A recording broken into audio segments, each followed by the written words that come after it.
Okay. இப்ப திங்கள் பிறந்தவங்களுக்கு வந்து லவ் வருது அப்படின்னா, அவங்க வந்து எந்த கிழமையில பிறந்தவங்களோட கனெக்ட் ஆவாங்க? இந்த திங்கட்கிழமை பிறந்தவங்க எப்படி இருப்பாங்கன்னா மேம், அந்த லவ் பண்ணா கூட ஒண்ணு சொல்லாமயே சுத்த விடுவாங்க. சொல்லவும் மாட்டாங்க. சொல்லாம சுத்துவாங்க. இல்ல நான் பண்ணது ரைட்டா, தப்பான்னு அந்த மனச போட்டு குழப்பிட்டே இருப்பாங்க. இவங்க ஒரு ஸ்டாண்டர்டா இருக்க மாட்டாங்க.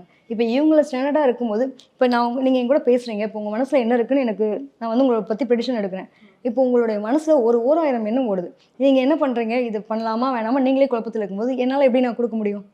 அப்ப என்ன ஆகும் அப்படின்னா, இந்த சந்திரன்றது 15 டேஸ் வந்து இந்த பையன் வேணும்னு நெனைப்பாங்க. திடீர்னு 15 டேஸ் எனக்கு எதுவுமே வேணாம். வேண்டாம். நான் வந்து எங்க வீட்ல சொல்றப்ப எனக்கு கல்யாணம் பண்ணிட்டு போயிடலாம். எனக்கு இது வேணவே வேணாம். அது எப்பேற்பட்ட உறவா கொஞ்சம் இருந்தாலும் சரி. கஷ்டம் தான் திங்கட்கிழமையில பிறந்தவங்களுக்கு. நிச்சயமா. அது ஒரு பெரிய ப்ராப்ளம் இருக்கு. இன்னொன்னு என்னன்னா, அதிகமா சந்தேகப்பட சொல்லும். பையன் உண்மையாவே நம்ம லவ் பண்றானா? இல்ல வேற யார் கூடயும் கனெக்ட் ஆயிட்டு இருக்கானா?